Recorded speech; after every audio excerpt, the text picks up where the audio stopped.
Dear students, आज हम जिस टॉपिक के ऊपर चर्चा करने जा रहे हैं उस टॉपिक का नाम है नेचर ऑफ 1857 रिवोल्ट, यानी 1857 ईस्वी के विद्रोह का स्वरूप। स्वरूप क्या होता है? किसी व्यक्ति, वस्तु या घटना का बाहरी रूप।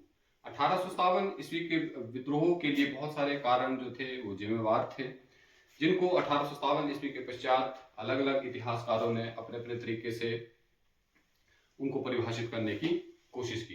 1857 ईस्वी के विद्रोह के स्वरूप के विषय में अलग अलग विद्वानों ने अपने अलग अलग विचार व्यक्त किए हैं।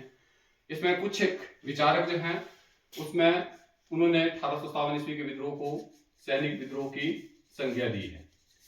सैनिक विद्रोह,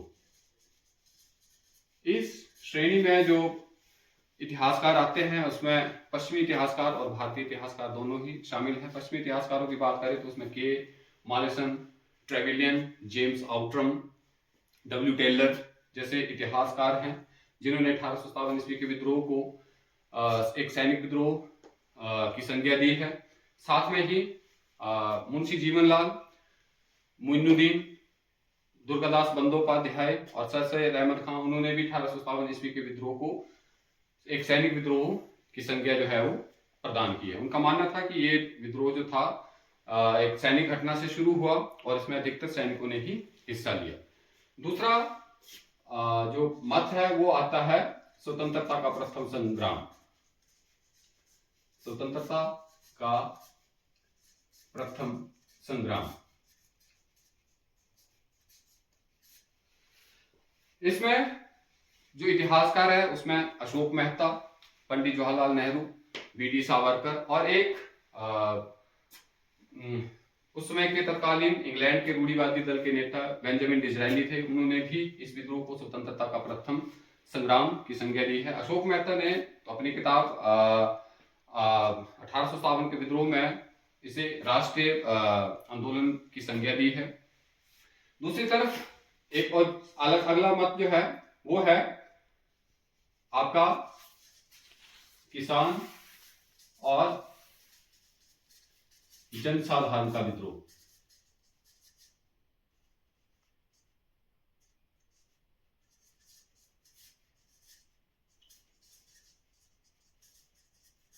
इस विचार के जो प्रवर्तक हैं वो हैं आर.सी. मजूमदार, जिन्होंने अपनी किताब में ये बताने की कोशिश की है कि 1857 का विद्रोह जो था ना तो स्वतंत्रता का प्रथम संग्राम था और ना ही एक सैनिक विद्रोह था और ना ही वो एक उसका जो स्वरूप था वो राष्ट्रीय था, क्योंकि इस विद्रोह में ये विद्रोह जो था भारत के अलग अलग हिस्सों में अलग अलग वर्गों में फैला और इसका जो क्षेत्र था वो बहुत ही एक संकुचित क्षेत्र था। इसमें सिर्फ उत्तरी भारत के कुछ एक राज्यों ने ही हिस्सा लिया, जिसमें आपका मध्य प्रदेश था, उत्तर प्रदेश था, पंजाब का कुछ एक हिस्सा था, बिहार था, पंजाब, महाराष्ट्र और राजस्थान जैसे क्षेत्र जो थे इससे पूरी तरह से बिल्कुल अलग रहे। दक्षिण भारत जो था वो इससे पूरी तरह से अलग रहा। ठीक है, तो इसमें उन्होंने ये बताने की कोशिश की है कि इसमें जो भी वर्ग शामिल थे वो अपने अपने हितों से मजबूर होकर या जहां जहां उनके हितों को दबाया गया था या उनके हित जो क्रश हुए थे, अपने हितों की पूर्ति के लिए उन्होंने इस विद्रोह में हिस्सा लिया था। इसी के साथ एक और एस.एन. सेन है, उन्होंने भी 1857 ईस्वी के विद्रोह को स्वतंत्रता का प्रथम संग्राम कहा है। उन्होंने कहा है कि क्रांति जो है मुख्य रूप से एक छोटे वर्ग के द्वारा ही शुरू होती है और धीरे धीरे वो एक बड़ा रूप ले लेती है। कभी कभार ऐसा होता है कि जनता जो है कभी इसमें हिस्सा लेती है और पूरी तरह से, और कभी जो है वो इसमें पूरी तरह से हिस्सा नहीं भी लेती है। ठीक है, तो उन्होंने कहा कि ये 1857 ईस्वी का विद्रोह जो था पूरी तरह से स्वतंत्रता का प्रथम संग्राम था। एक मार्क्सवादी दृष्टिकोण है,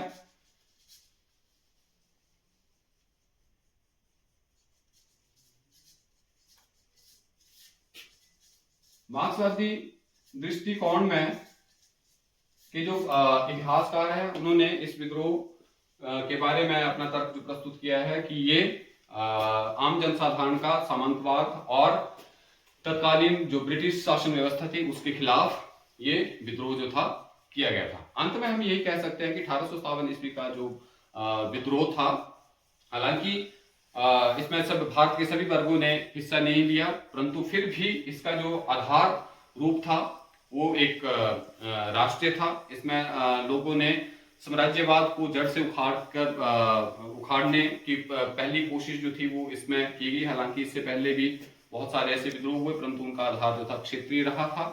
परंतु ये विद्रोह जो था इसमें बेशक भारत के एक ही हिस्से ने पार्टिसिपेट किया, परंतु फिर भी इसमें सभी वर्गों ने इसमें मिलजुल कर अपना योगदान जो था वो दिया था। Thank you.